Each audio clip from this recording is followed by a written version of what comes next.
రేణుగుంట మండలం కరకంపాడి పంచాయతీ చెందిన తారక రామనగర్లో సుందరయ్య కాలనీలో దీప ఆటో డ్రైవర్గా జీవనం సాగిస్తోంది. వాళ్ళ ఇంటి ఆయన కూడా హేమనాథ్. అతను కూడా ఈ మధ్య కోవిడ్కి వెళ్ళి ఈ సమస్యలు అధిక వడ్డీ వ్యాపారస్తుల నుంచి ఒత్తిళ్ళు వేధింపులు ఉన్నాయని చెప్పి అతను పోయిన ఒక 3 నెలలు 6 నెలల లోపలనే రిటర్న్ వచ్చేయడం జరిగింది. అయితే మొన్న జనవరి 4వ తేదీ ఆదివారము ఉదయం 10-10:30 మధ్య దీప వాళ్ళ ఇంటి మీదకి అక్కడ ఉన్న వడ్డీ వ్యాపారస్తురాలు అయిన నిర్మలమ్మ, అదేవిధంగా వాళ్ళ భర్త, కొంతమంది అనుచరులు 30 మంది దాకా అక్కడికి వచ్చి రౌడీయిజం లాగా చేసి ఇంటి మీద దాడి చేసి బట్టలు అన్ని కూడా చిందరవందర చేసి అక్కడ ఎవరైనా వీడియో తీస్తామంటే వాళ్ళందరూ కూడా ఫోన్లు కూడా పెరుక్కొని భయభ్రాంతులకు గురి చేశారు. వెంటనే ఆయన 100కి కాల్ చేసి పోలీసులు కూడా వచ్చారు. పోలీసులు కూడా చూస్తున్నారు తప్ప వీళ్ళ ఫోన్లు అవి తీసుకోవడం తప్ప అక్కడ ఎవరైతే దౌర్జన్యం చేసేదానికి వచ్చారో వాళ్ళది రికార్డు చేయకుండా బాధితురాలికి వ్యతిరేకంగా కూడా వ్యవహరించినారనేది అక్కడ అనిపించింది.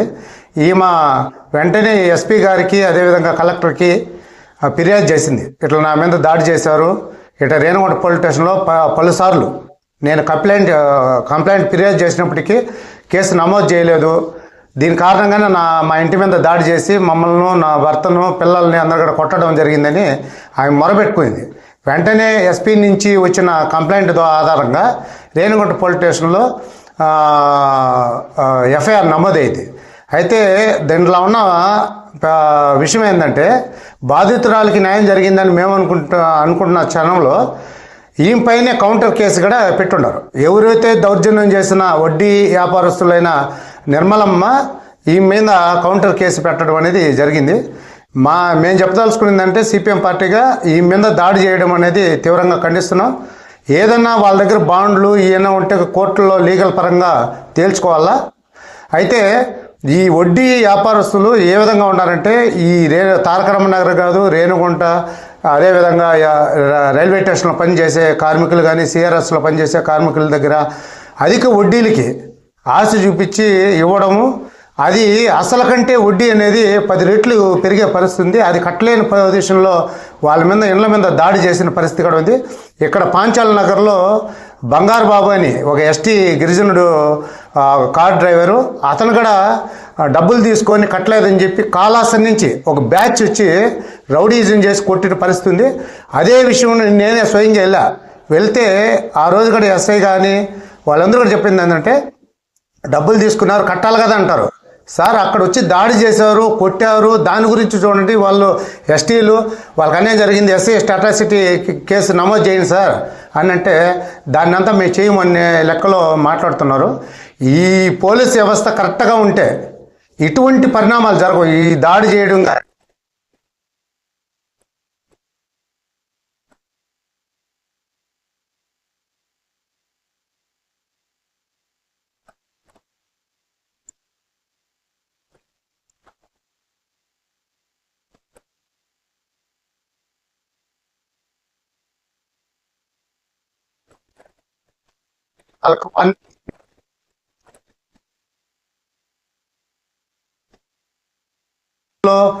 మధ్యస్థాలు మాట్లాడడం, రెండోది మీరు బయట పోయి మాట్లాడుకోరావడం అని చెప్పి పెద్ద మనుషులతో ఒప్పందాలు చేసుకుని సంతకాలు రాయించుకోవడం, ఇవన్నీ కూడా చేస్తున్నారు. ఇది కరెక్ట్ కాదనేది మేము సిపిఎం పార్టీగా తీవ్రంగా ఖండిస్తున్నాం. మేము 12వ తేదీ దీనిపైన దీపా మీద పెట్టిన కౌంటర్ కేసు పైన 12వ తేదీ రేణుగుంట తహసీల్దార్ కార్యాలయం వద్ద పెద్ద ఎత్తున ధర్నా చేయాలనుకుంటాను. ఇటువంటి బాధితులు ఎవరెవరు ఉన్నారో వాళ్ళందరినీ కూడా అక్కడికి రప్పించి అక్కడ ఎంఆర్ఓ కూడా ఈ కంప్లైంట్ ఇచ్చేదానికి చేస్తున్నాం. అదేవిధంగా ఎస్పీ గారికి మేము పెట్టినప్పటికీ ఇక్కడ కౌంటర్ కేసు ఇక్కడ మా పైన ఎట్లా పెడతారు అనే విషయం పైన కూడా ఈ బాధితురాల ద్వారా కూడా ఎస్పీకి మరోసారి కలెక్టర్కి, ఎస్పీ గారికి కంప్లైంట్ చేయాలని కూడా మేము అనుకుంటున్నాం.